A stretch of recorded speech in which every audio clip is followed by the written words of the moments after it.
சமூக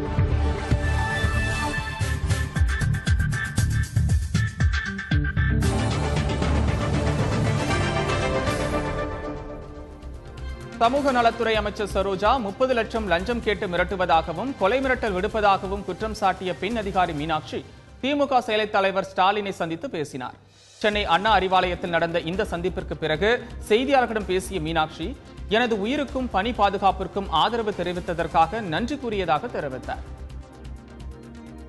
எனக்கு தலைவர்கள் எல்லாரும் ஒரு ஆதரவு தெரிவிச்சிருக்கிறாங்க. உயிர் பாதுகாப்புக்கு, என்னோட ஜாப் செக்யூரிட்டிக்கு ஒரு ஆதரவு தெரிவிச்சிருக்கிறாங்க. ஸோ கண்டிப்பாக அவங்கள நேராக பார்த்து நான் ஒரு தேங்க்ஸ் சொல்லிவிட்டு என்னோட பாதுகாப்புக்கும் நான் உறுதிப்படுத்திட்டு போகணும் தான் வந்தேன்.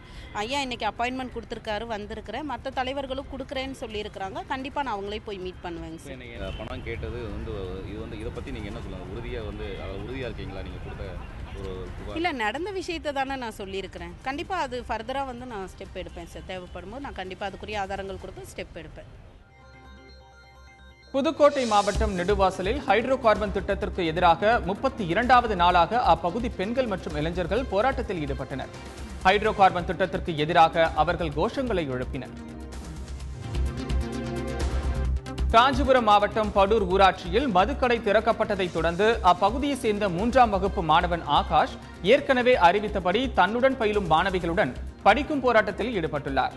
மேலும் போராட்டத்தில் ஈடுபட்ட அனைவரும் குடியை விடு, படிக்க விடு என்ற பதாகையை ஏந்தி கோஷங்களை எழுப்பினர்.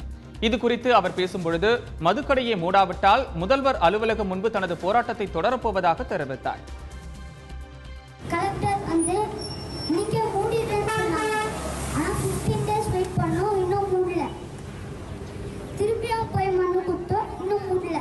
அதனால இப்ப படிக்கும் போராட்டம் வச்சிருக்கோம். ஈவினிங் மனித சக்தி ஏன் இப்ப கலெக்டர் கிட்ட போய் சொன்னாங்க, ஏன் அவங்க பவர் இல்லையா?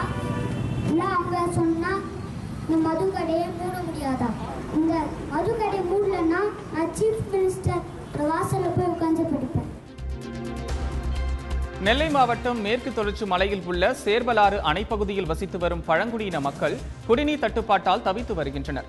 வறட்சியால் சேர்வலாறு அணை முற்றிலும் வறண்ட நிலையில் அப்பகுதி மக்கள் ஊற்று தோன்றி அதன் மூலம் மட்டுமே குடிநீரை பெறுகின்றனர். இந்நிலையில் ஊற்று நீரும் தற்பொழுது அசுத்தமாக வருவதால் குழந்தைகள் நோய் தொற்றால் பாதிக்கப்படுவதாக பழங்குடியின மக்கள் வேதனை தெரிவிக்கின்றனர். தஞ்சாவூர் திருச்சி சாலையில் உள்ள பிரபல காலனி கடை ஒன்றில் தீ விபத்து ஏற்பட்டது. தகவல் அறிந்து விரைந்து வந்த தீயணைப்பு படையினர் 2 மணி நேரமாக போராடி தீயை அணைத்தனர். மின்கசிவு காரணமாக ஏற்பட்ட தீ விபத்தில் 50 லட்சம் ரூபாய் மதிப்பிலான காலணிகள் எரிந்து நாசமாகின.